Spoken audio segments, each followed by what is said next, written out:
Alright, so if you're new to this channel, like I'm pretty sure most people are going to be, y'all wouldn't know that I am a horror fanatic. I love scary games. I love that kind of atmosphere because it's so enticing. I love it. Like, it's a lot of stuff going behind it. But back to the main thing. So I'm pretty sure y'all have heard about a game called Mouthwash. Literally like a few days ago, this is my first time actually hearing about the game because I watched Mall's World. If y'all know Mall's World is a skit content creator originally, but now he's diversing his content and trying to be a gaming content creator as well. What I wanted to say was this. That whole game is just a mental mindfuck. Why do I say that? Because there's so much shit behind everything going on, and you don't even understand. Even if you're playing the game, you don't understand what's really going on. And throughout this game, you realize the person that you're playing as is a complete utter piece of shit. So how I figured that out, let me tell you how I figured that one out though. How I figured out the person that you control is a piece of shit is because I'm looking at Anya. Anya is one of the girl characters in that game, and I was kind of confused. I was like, this is a group? It's only one girl. I had a feeling. I'm like, I have a feeling that it don't feel right. Like, it just don't feel right. And then I'm looking at a captain. The original captain is burnt to a crisp. I don't even know why. I'm wondering. I'm like, what's going on? So then I look, and they said something about some crazy actions that the vice captain, which became the new captain, which is the person that you control, what he's done to her. I want to understand it a bit more and get a better understanding of what's going on throughout the game.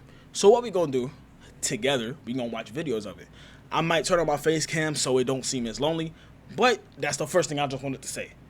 So that's what we're doing. We're doing a reaction to Mouthwashing to understand the mindset of what the game creators wanted to put forth. Let me tell y'all right now, I normally don't be recording with face cam, but hey, this time we doing it. It's cool. But what we doing is a deep dive of this, because look, I don't know a lot of this shit. Y'all probably know more than I do, or if we know about the same, let's enjoy this, bro. Hey, first thing I want to say is shout out my dude up here, for real. You sat there for 100 for almost 100 minutes, bro. Hey, no cap, that's a fire video. I can't react to it right now. I ain't trying to cut up that much footage, my boy. I ain't gonna lie. You are the villain. That one sound hard. Mouthwashing is a game that talks about and features many topics that may upsetting to some. Flashing lights, essays, self-harm, and abuse. As such, please watch this at your own discretion. Feel free to skip this video if these topics may upset you. So, like I said, this game gonna be irritating. It's gonna piss me off for sure. But I'm still too in tune to it. Mouthwashing is an incredibly vivid game that I had the pleasure of playing through rather recently. A buddy of mine had bought it and was streaming it for a little, but in the 15 minutes or so that I was watching him play the game, I was so enthralled by the visuals, sound design, music, and storytelling that I had to stop watching the stream and play it for myself. And my god, was that a great decision. Mouthwashing is not only one of the best indie psychological horror games that I've played in a long while, but it's also my current personal favorite game of the year. And while I think it would be hard to put into words just how much I love this game, I wanted to take this video to talk about and break down the story, its main characters and their roles in it, as well as some of the symbolism and themes throughout the game, as well as just talk about why it works so well for me personally. I'm first going to go through the story of the game for anybody who doesn't really care about spoilers. I think will be a lot of fun to tell. I personally really like it. And also because I know that some of the people who watch my content likely haven't experienced the game yet themselves. So this is your last warning. If you have any interest at all in Mouthwashing, please take a second, stop the video here, and either go watch a playthrough of it or play the game yourself. The video a big ass project, so I needed a break from it. But the video also did so well that I kind of got worried that it had done too well, like an unwarranted amount of doing well. I know that probably sounds a little weird, but it just kind of happens sometimes, so I was dealing with that for a little bit. Anyways, I'm over that, so I'm happy to be back making videos again. The game opens up with a brief description of our ship and its crew, and perhaps what is the game's most iconic quote. However, this only becomes important throughout the course of the game. We are then immediately thrown into a situation where the ship tells us to divert our course to the left to avoid impact with an asteroid, but instead, we shift the ship's course to the right, setting us for a head-on collision with it. The ship's autopilot attempts to redirect us out of harm's way, but we override it with an emergency key. With nothing left to do, we leave the cockpit, attempting to navigate our way around the ship before being blocked by the ship's mascot, Polly, each time we turn a new corner. At last, we get a jump scare of a deformed version of Polly before this chapter ends. Who are we, and why did we seemingly try to doom our ship? Well, we're seemingly about to find out right now. 2 months after the crash, our crew, consisting of Daisuke, Swansea, Anya, and the current... Hold on, bro. You, the beginning of the game, you already hoeing niggas? Yeah, okay. I might do a piss off meter. You know what I'm saying? Like my nigga dash. So, but no, that shit just pissed are me debating off. opening the ship's containers in search for something that may aid in helping their survival, as oxygen is running low and food even lower. The crew suggests getting the code scanner, an object that is essentially a keycard for getting around the facility, which is only to be held by the captain from the former captain of the ship. However, Jimmy asserts himself as the ship's new captain, stating that he'll solve the problem himself. We then get to meet the ship's now former captain, Curly, who was presumably the man responsible for the crash at the very start of the game. Curly, who is now in, let's just say, a less than stellar condition, needs to be constantly monitored and kept on painkillers, otherwise he'll start screaming and crying in agony. Anya once again refers to Curly as the captain, to which Jimmy shuts it down, saying that he needs to be worth the title. Acting on behalf of Anya, we force Curly's mouth open and feed him his painkillers, with some absolutely grotesque bits of sound design to pair with it. After taking care of Curly, Jimmy, once again showing off that famous hospitality of his, implies to Anya that Curly should be taking off his painkillers, one way or another. Anya cuts him off, questioning why Curly did what he did, to which Jimmy replies that it doesn't matter, as Curly had tried to take the whole ship down with him. Anya replies, "I have to believe our worst moments don't make us monsters, Jim. Even in his case," before she ends up running off. After retrieving the... Did I skip ahead? I hope I didn't. So what he... I think it was this nigga Jimmy that crashed the ship, right? Editor Mark. Just trying to make sure. If so, this nigga is gaslighting the fuck out of everybody. He's on one. It's crazy. Moments don't make us monsters, Jim. Even in his case, before she ends up running off. After retrieving the code scanner from the cockpit, we gather with the crew to open the ship's cargo, but we don't get to see what's inside the ship yet. Jumping back to a week before the crash, we are now playing as Curly in the midst of a psych evaluation. Anya expresses her discomfort at having to do an evaluation for Jimmy next, so Curly offers to take it up instead. I also want you to note Anya's discomfort with Jimmy's presence even before he becomes the captain, as it will come back up later. Before we get to that though, we have to... So he did... Oh my gosh. Okay. Free Daisuke from this Looney Tunes ass scenario where he got locked in the ship's ceiling foam, before Jimmy suggests doing the evaluation in the cockpit. During the walk to the cockpit, the music slows to a halt, and we descend down a ridiculously long staircase, which ends abruptly with us falling off the edge. Although we were just playing as Curly a second ago, it's implied that this is one of Jimmy's many dream sequences. I've seen people debate whether or not this is Curly or Jimmy's dream sequence, but I personally believe this is Jimmy's, as seen by some of the symbolism in the objects in this dream sequence, but that's besides the point. We land in a room covered in liquid, with red stars and galaxies adorning the sky above us. A sound reminiscent of a whale starts playing before sirens, broken ladders, and warning signs appear all around us. A sun starts rising in the distance, with the entire screen turning white, before a singular door appears. Walking through it takes us to the cockpit, and we perform Jimmy's psych evaluation as promised. Afterwards, Curly asks Jimmy how he's feeling, to which Jimmy replies that he's happy with the amount of control he has in this job, but that he does feel like Curly is the one getting all the praise for the work they do. Jimmy notices that something is up with Curly, asking him what's up. Curly replies that all the praise for the work they do.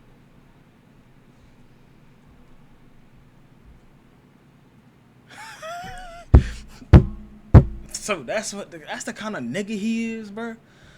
Okay. I ain't gonna lie. I used to hate when people like make these kind of like characters in their games or like animes or whatever. But after a long while, I've come to appreciate them because you need these kind of motherfuckers to piss you off. I ain't gonna lie. It's how to make the story more enticing and more enduring for the long run. But all the shit this nigga done, nobody thought to. Nobody? Cause I ain't gonna lie. Oh, she didn't tell nobody, I think. That was horrible. Jimmy notices that something is up with Curly, asking him what's up. Curly replies that, in spite of how good of a job he has and how proficient he is at it, he can't help but feel trapped with the lack of room to expand into other opportunities. In Jimmy's words, Curly has reached the highest rung of the ladder and is wondering if he's on the wrong ladder altogether. The two actually seem rather close here in spite of the inevitable animosity that Jimmy will eventually hold for Curly. Their talk is interrupted by a message from corporate which comes through to Curly. And with that, we cut away to the next chapter. This chapter opens with a flash of text saying take responsibility, a rather recurring motif of the game. And once again, playing as Jimmy, we're inside of the ship's cargo, with the lone TV sitting in the middle of the room. We can flip through channels, each with some weird vivid imagery, and also this one channel with a funny ass skeleton. The last channel is an advertisement for Dragon Breath mouthwash, and we cut back to reality. Back in the sorta present day, the crew discovers that the product that they would be transporting for over a year, and the product that they probably would have died for, was just mouthwash. Anya debates the medical applications of the mouthwash, but Swansea takes a swig from it, breaking 15 years of sobriety in favor of getting drunk quickly, encouraging Daisuke to get drunk with him before we come back to 6 days before the crash. The news that Curly had gotten during his talk with Jimmy was actually news of the crew being laid off as a result of the Pony Express going under. On his way to deliver the news to his crew, Curly is interrupted by the crew holding a surprise birthday party for him. The crew as a whole only gets one communal birthday, so this year they decided to use it to give Curly a surprise birthday party. Curly, of course, is the only one with authorization to actually make the cake for his birthday, so here we are making our own cake. When we sit down to give a speech, Jimmy asks us what's wrong, and Curly delivers the bad news, with everybody being pretty reasonably upset. The most upset of all of them, however, is Jimmy, who tries to portray the situation as one that is perfect for Curly, and one that he will only benefit from, which, while it may be true, isn't what Curly had intended, and truly isn't his fault. We cut our cake and cut back to the current day. Jimmy checks on Curly, who at this point is groaning and wailing loud enough for it to be heard throughout the ship since he hasn't been given his painkillers for the day. We then walk in on Anya and Swansea conversing in the cockpit. Jimmy asks if Anya has given Curly his painkillers yet, to which Anya replies that she hasn't. So after a bit of frustration from Jimmy, we set off to give Curly his meds. Before we give them to him, however, Jimmy gives a monologue to himself in front of Curly. Damn it. I know what everyone is thinking. The way they look at me. What do I even say? And then, what would she do? Here we are now. We in the driver's seat. Thanks for that. Open up. I hope these make you feel fucking better. I gotta watch my tone, because like I said, we a family-friendly channel. The kind of fuck nigga this is, it just pissed me off like crazy. So now he's mad and he's blaming Curly. Okay, first off, Curly said he wanted to be something else. There is nothing wrong for wanting to change your career path, even if you're already this far. Nothing's wrong with that, right? And now you basically gaslight him, saying, huh, you get what you want, don't you? Fuck you, man, for bitch ass boy. Now you forced to be the captain, which is what you wanted, but now it's too much for you. Because you're a shitty human being and you hold on to all that negativity, boy. It's like, hey, bruh. Stop blaming everybody else, and now all of a sudden you wonder what she do. Nah, nigga, what you gonna do? Because, there's a pretty good amount of baggage with this monologue worth unpacking, but we'll have to dive into that later. But please keep in mind that earlier, Anya confided to Curly that she is uncomfortable around Jimmy. And now, after walking in on Anya and Swansea conversing, Jimmy seems to have a growing sense of paranoia about what she may be saying about him, and even worse, that what she might be saying is true. Anyways, Jimmy gives Curly his meds, albeit with a bit of struggle, and we cut to the next chapter. The chapter begins with those haunting words, take responsibility once again. Curly is sitting at the crew's table, still bandaged up, with a cake in front of him. Jimmy and Curly converse about appreciating things that seem subpar or mediocre because they make the really good things, well, good. Curly sends us off to find a knife for the cake, and if you'll notice, the area surrounding them seems to be a lot more dilapidated than it is currently, which kind of says a lot.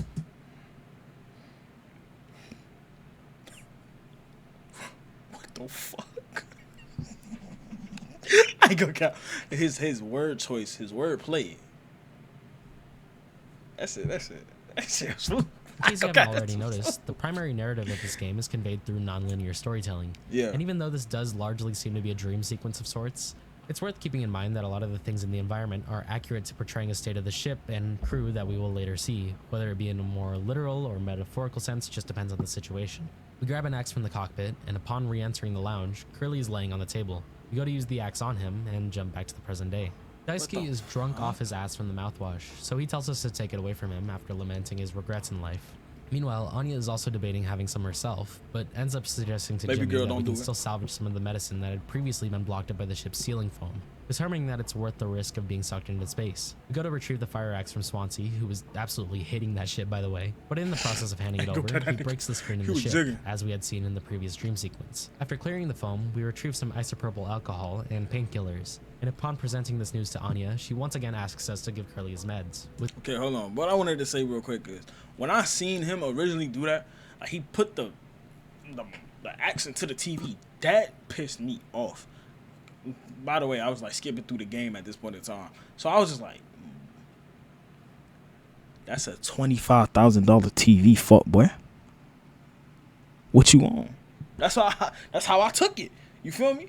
But now I'm understanding everything was basically just going to shit, bro. And he just like, man, fuck. It's like I understand it now. But even still, it's like, bro, come on. You know what I'm saying? But, yeah. With Jimmy growing increasingly frustrated by this repeated request. Though I haven't mentioned it yet, Jimmy has had repeated and growing outbursts seemingly any time that he's asked to help a member of the crew out after he got the position of captain, which is rather strange, given that during his conversations with Curly earlier, he hinted that he wanted to be given more of the credit for the work that had been done around the ship. Jimmy just let me tell you something. The people that want that so bad, they don't know how to really handle all of that. Like, they don't know how to handle all of what's really needed from a captain. The responsibility aspect. Because if anything falls, it's on you to find a way around it. That's whether in real life, whatever. It don't matter. If you are the captain of something, you are held to a higher standard than a lot of people. That's just the way it goes. So when people ask you to do this, do that, all you're doing is getting a scanner, nigga, because you caused this crash. Another thing, you giving your captain, the original captain, his medicine because you caused this. But yet, here you are, whining like a little bitch. I'll never understand. Dismisses Anya and goes to give Curly his meds, with Jimmy once again monologuing to himself in front of them. Oh, for this real? time, however, Jimmy seems to have a newfound respect for the responsibilities. Duh, that he Curly tried to once tell you bore, I'm dumb. in spite of still replacing responsibility for the situation on him. It's a rather bizarre switch up from the disdain that he had been showing to Curly as recently as yesterday. He then gives Curly his meds in a much more peaceful manner than last time, and we cut to a time labeled 6 hours before judgment. Really peaceful, Jimmy is though, taking bro. cover in the cockpit from an enraged Swansea. And upon barring the door with some rope and a metal pipe, Swansea destroys the window, attempting to open the door before we cut to 2 days before the crash. Also, with a metal pipe, Swansea destroys the window, attempting to open the door before we cut to 2 days before the crash. He said, Jimmy, get the fuck out here. What happened? What happened? Crash. Curly and Anya are conversing late at night, both being unable to sleep. Also, side note, but this section has one of my favorite songs in the soundtrack. The two of them talk about the serenity of the night screen on the ship and how much time they have left on their job, before Anya states something peculiar. Hey, why do you think the Pony Express put a lock on the medical room door but not in the sleeping quarters? Curly replies, I suppose for the same reason they put a lock on the cockpit. Safety.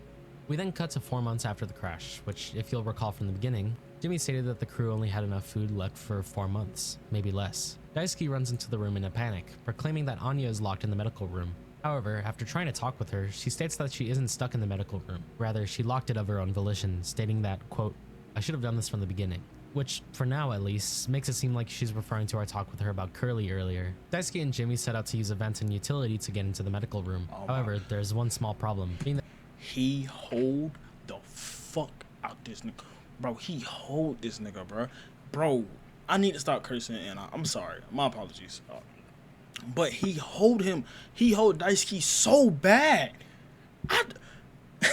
that Swansea has been guarding the utility from the very beginning, telling everybody that it was completely filled with ceiling foam from the accident. When we confront Swansea, we cut to 8 hours before judgment, with Daisuke writhing on the ground in agony, an apparent result of their attempt to get into the medical room. Swansea asks him to use some of the disinfectant that Jimmy had found earlier, but Jimmy tells him that they don't have it anymore, which is apparently Swansea's fault, muttering something about a cocktail. We have to find an alternative. If we check the medical room, we can notice that something is extremely wrong. Half of the room is seemingly censored. Heading to the cargo room, there is a tombstone blocking the entrance. If we scan it, the tombstone vanishes, and we descend down a long staircase into yet another surrealist dream sequence. On the ground level, we can find a sticky note that says, a blind beast, aimless and restless, can't run from it. Running around anyways, we can hear shrieks of something awful in the distance. If we're too loud, we can see the boxes in the distance start to rumble as something gets closer to us. Making further noise will reveal a fucked up version of Polly, the ship's mascot. We have to navigate around this area, being mindful of our noise level, in order to retrieve the mouthwash needed to attempt to clean Daisuke's wounds. This is probably the closest the game gets to being a traditional horror game, and it's pretty damn effective in my opinion. The level and sound design is so effective that it truly had me on the edge of my seat during this whole section. Hell, if you make too much noise while the monster is near, it will descend to meet you at eye level in an attempt to find you, which is so fucking cool, by the way. Anyways, upon retrieving the mouthwash and using it on Daisuke, we returned it just before his accident. Also, I'm just gonna point out something because I think it might come up in the comments, but When we cut back to trying to help Anya in the medical room, here it says that it's 3 months after the crash, while 2 scenes ago, when the storyline started, it said it was 4 months.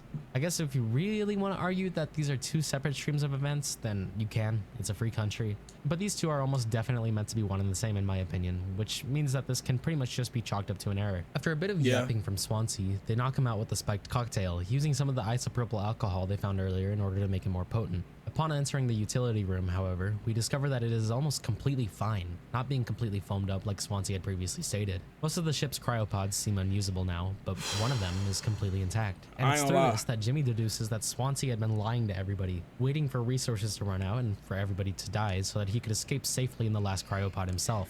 An assumption that is like this almost feeling correct. like redirecting their attention to the vent that Daisuke had previously fallen feeling out of. It is very visibly dangerous looking, with sparking wires dangling below its entrance and presumably covering their insides. No, Jimmy, do however, not, bro. urges Daisuke to enter the vents in order to save Anya and Curly under the pretense that Swansea will be proud of him when he awakes. A couple of moments pass and Daisuke screams out in pain. A couple more pass and he makes it to the medical room, uttering, "Anya, what did you do?" We'll find that out in a moment though, as we cut to 1 day before the crash, being tasked by the game to find the gun. We can find Anya in the cockpit, seemingly in the midst of a panic attack of some sorts, with Curly implying that she knows where the gun is. Curly apologizes for not being as considerate with her mental health as she was with his, and shows a vastly different understanding of responsibility than we get to see with Jimmy. Anya states that she doesn't have the gun itself, as she can't physically get access to it. Rather, she has hid the case that it's in so that Jimmy can't get a hold of it. Why, you may ask? Well, Anya reveals that she is pregnant, and that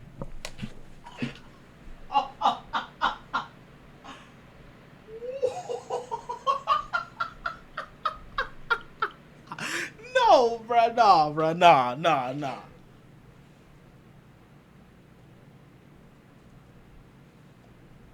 What the fuck? Yo, all right, bro. Okay, I didn't know this. I swear to God, word to bro, that's a genuine reaction. I promise, nigga. I promise you. What the fuck? I didn't even know. I knew she got SA, but the pregnant. He was finna kill her. Okay. You gon' okay, my bad. That Jimmy is the father. Now, in case all of those weird moments and statements from Anya earlier didn't make any sense, I kind of hope they do now. It's rather heavily implied that Jimmy has at one point or another forced himself upon Anya, hence her general discomfort with him and the question she posed to Curly about there not being locks on the sleeping quarters doors. It's also why Jimmy was freaking out earlier in the game over Anya's private discussion with Swansea. Cutting back to 6 hours before judgment, Daisuke still isn't doing very well, with the mouthwash seemingly only serving to cause him pain, as his wounds are too deep. Jimmy doesn't quite realize how fucked the situation is, but Swansea does, picking up the fire axe and giving one last nice speech to Daisuke before putting him out of his misery.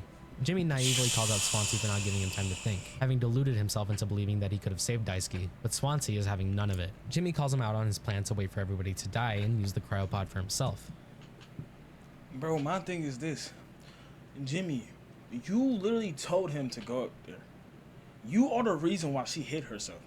You are that. Bro, you are the cause of this nigga's death. You told him to go up there even when he was screaming, hollering in pain. When you know, as the vice captain, niggas should not be up there. You already know that. But yet you still did it. And you have the audacity to call somebody else a monster. When you are the cause of all things, you an inconsiderate piece of shit, bro. Okay. We gonna understand more. Okay. Even hinting that he had been scheming with Anya. Swansea, however, informs him that it was Anya telling him things, not the other way around, which in my mind kind of confirms the whole thing of Jimmy being a freak. He also states that he doesn't even want the cryopod, as, quote, it doesn't matter anymore, before heading off on his own. Jimmy goes to retrieve the gun and finds it in the medical room, which is no longer censored, revealing that Anya had intentionally overdosed on pain medication. We take the gun from its case, and upon leaving the room, we are rushed by Swansea, which presumably leads into that scene from earlier where we're locked in the cockpit. Cutting back to the day of the crash, we get to see the truth behind what happened that fateful day. Curly encounters Jimmy, who, after being confronted by Anya, is rather upset with the situation and what will become of him when they meet their destination as a result of it. Rather than taking responsibility, Jimmy pins the blame for this on Curly. Sets his destination as we're confronted by Anya is rather truth behind what happened that fateful day. Curly encounters Jimmy, who, after being confronted by Anya, is rather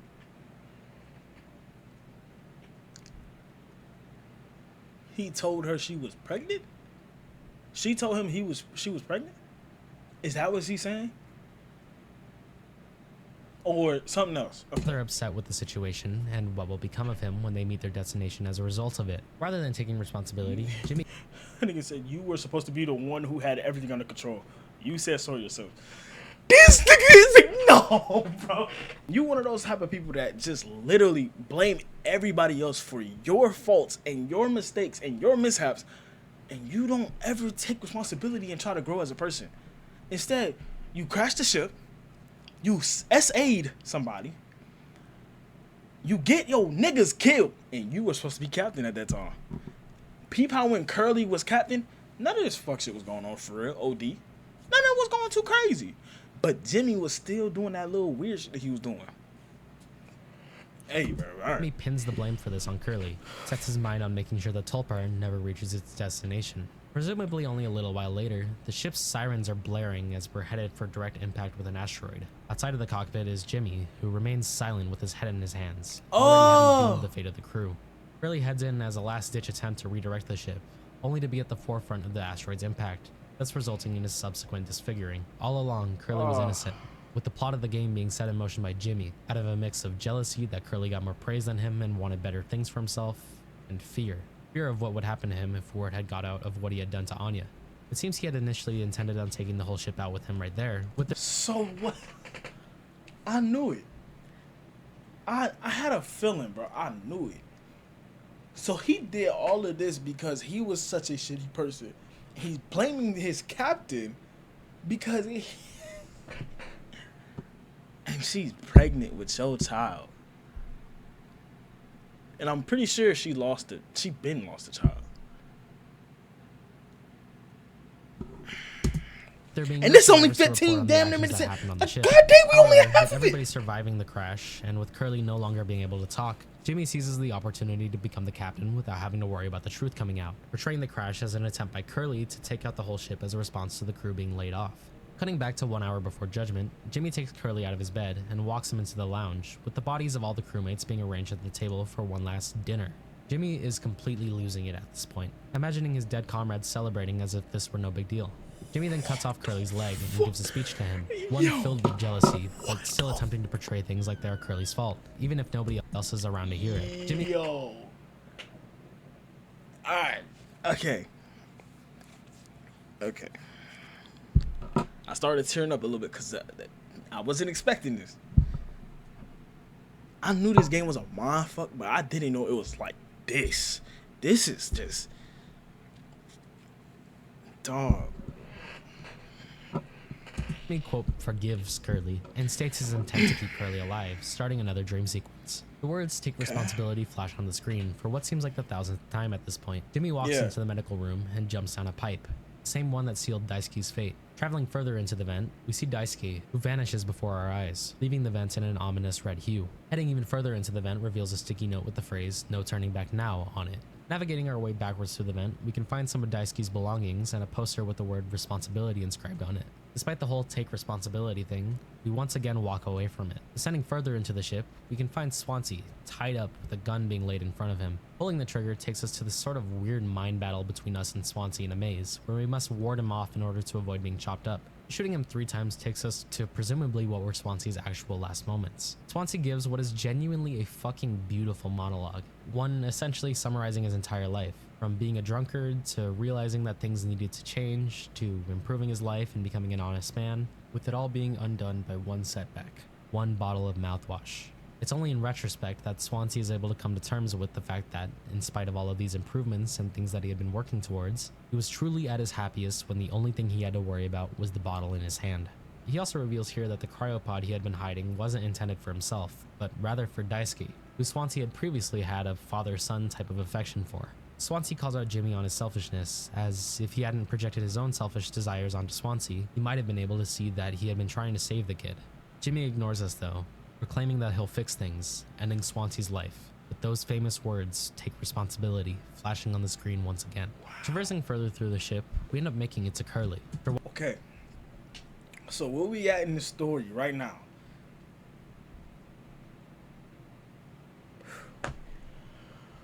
Okay.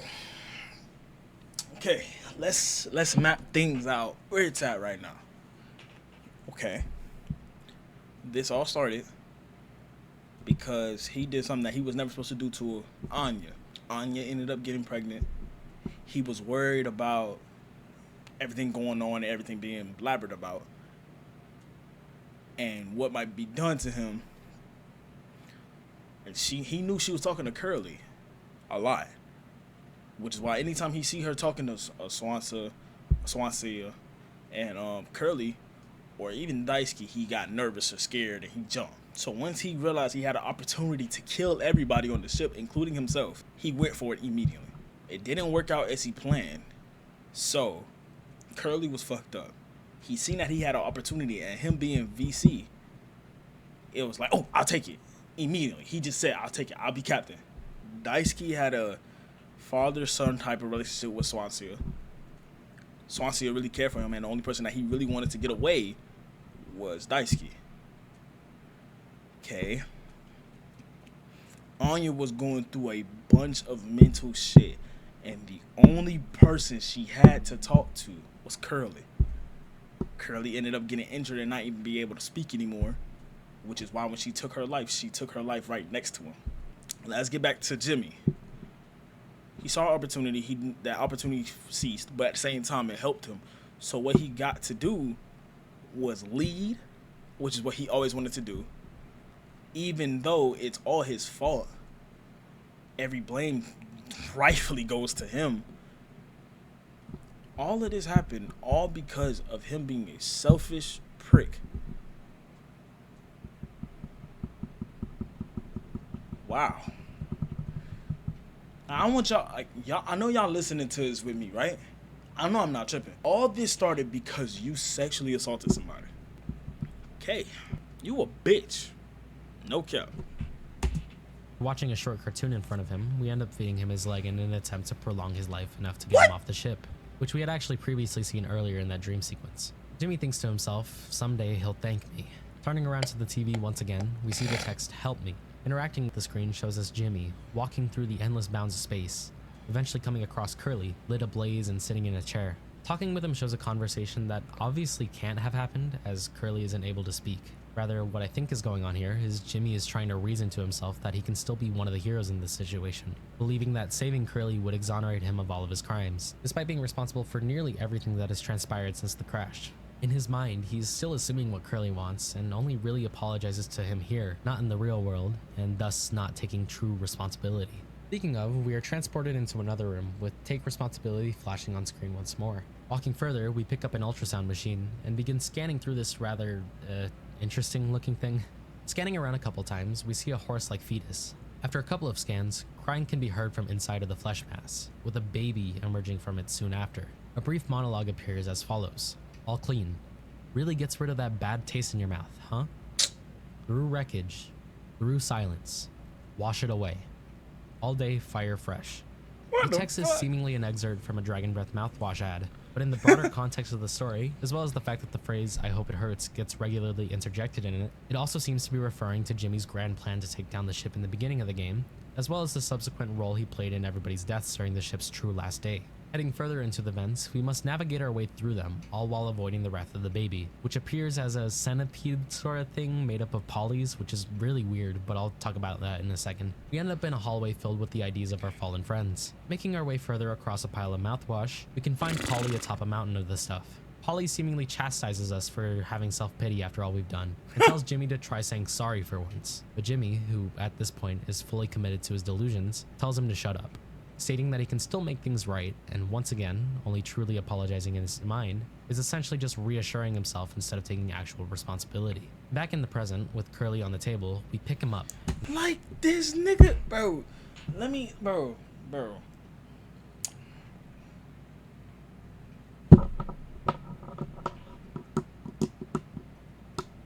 There's no speaking to this nigga. I hope y'all like.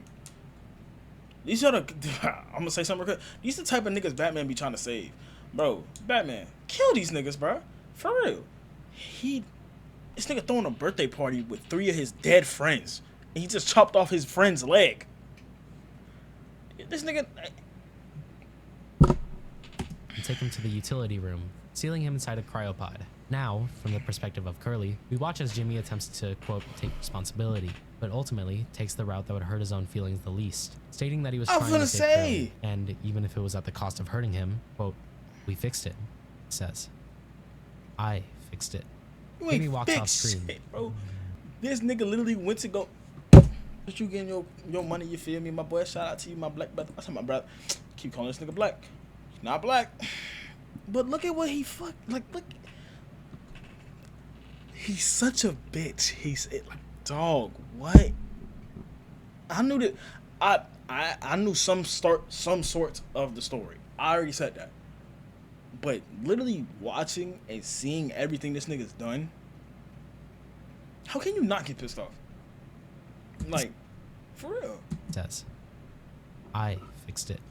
Jimmy walks off screen, with the cryopod activating and leaving Curly's fate unclear. Like, you're now, if you haven't played through the game yourself, you're probably thinking, wow, that was fucked. And that's because it kind of super is.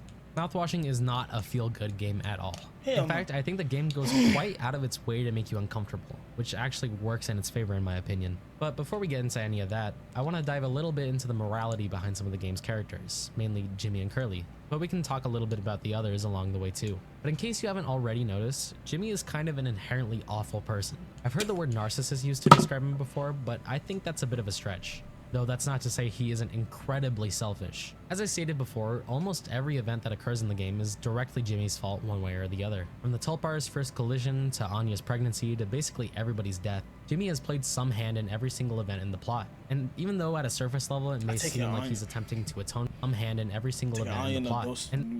With being sane, dude. Even though at a surface level it may seem like he's attempting to atone for this throughout the story of the game with the repeated use of the motif of take responsibility, it is very apparent that Jimmy never truly actually takes responsibility for any of his behaviors. For example, let's take a look at some of the boss sequences in the game. The closest that mouthwashing gets to being a conventional survival horror game is during the various boss sequences, specifically against the horse when we're getting the mouthwash for Daisuke, Swansea in the graveyard just before his death, and the baby horse centipede thing near the end of the game. Although I'm gonna go ahead and group the horse and the baby together as they both seemingly symbolize very similar, if not the same things. It's no secret in the game that the company, the Pony Express, is, well, bad. Despite being a company where interstellar travel is seemingly easy enough to be profitable, the crew of the Tulpa are given very little actual liberty on their ship. The mere existence of the code scanner prevents most of the ship from having access to something as simple as even sweetener, which most of the crew expresses discontent with. The sleeping quarters don't have locks on them, disengaging the ship's autopilot in a dangerous situation docks the entire crew's pay, and the crew as a whole only gets one communal birthday. And on top of all of that, the crew gets let go in the middle of a job, with seemingly no safety net set up for any of them, aside from maybe Curly. It wouldn't be too bizarre for somebody to not like the company as a whole at this point, but that especially applies to Jimmy, who, on top of everything that has already been mentioned, as well as his previous envy of Curly's praise as the captain, seemingly has a mental breakdown at the thought of what he did to Anya getting discovered by the company. Let's not forget that when Curly told the crew they were being let go, while Jimmy was mad, at that point he wasn't going to do anything drastic. But once Anya's pregnancy became news, he expressed that he'd much rather kill everybody in the ship and have it never be discovered rather than deal with the consequences of his actions once the journey reaches its planned end. Even from the very beginning of the story chronologically, Jimmy is essentially running away from dealing with the company rather than bearing responsibility properly like he should. So like I was talking about earlier, he did this shit because of the pregnancy. How about you don't?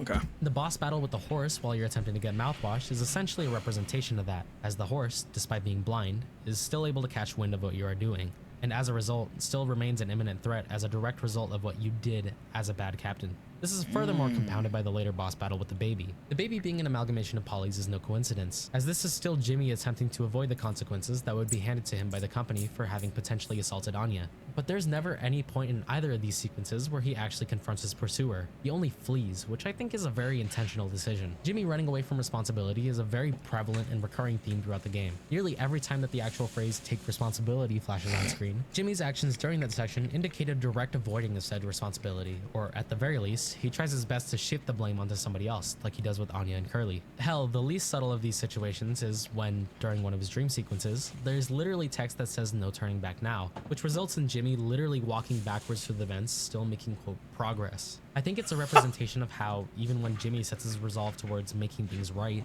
the way he goes about making it right is so ass backwards that it ultimately defeats the purpose of what he's trying to accomplish. And it's all because he lacks the fundamental ability to accept any blame for what he's done. The biggest case of this is his final confrontation with Swansea. Swansea's boss fight in the graveyard is seemingly the one time in the game where Jimmy takes solving a problem into his own hands. But at this point in the game, Jimmy is too deep into his own delusions to even consider what Swansea has to say.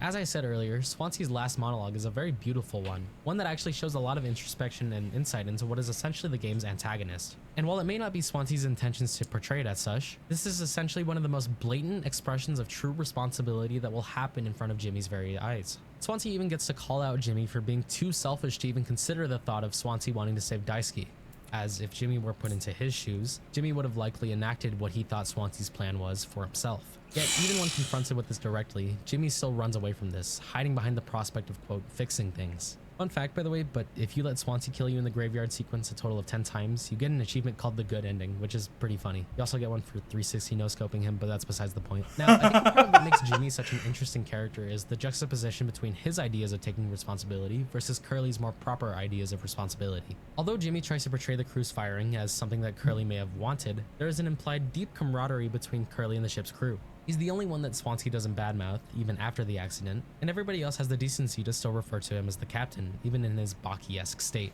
And this goes both ways, with Curly referring to the crew multiple times as his responsibility. When the news of Anya's pregnancy reaches him, he tells both Anya and Jimmy that they are his responsibility, and that they can all fix this together. For Curly, fixing this means standing alongside his crew and helping them as best as he can, bearing equal responsibility as not only the ship's captain, but as their friends as well.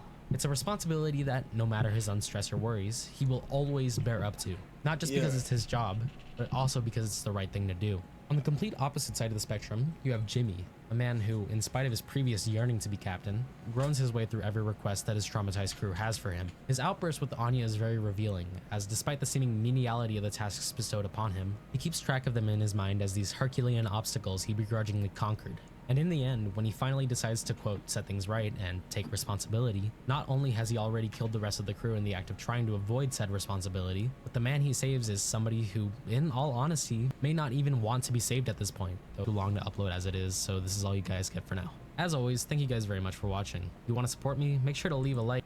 Bro.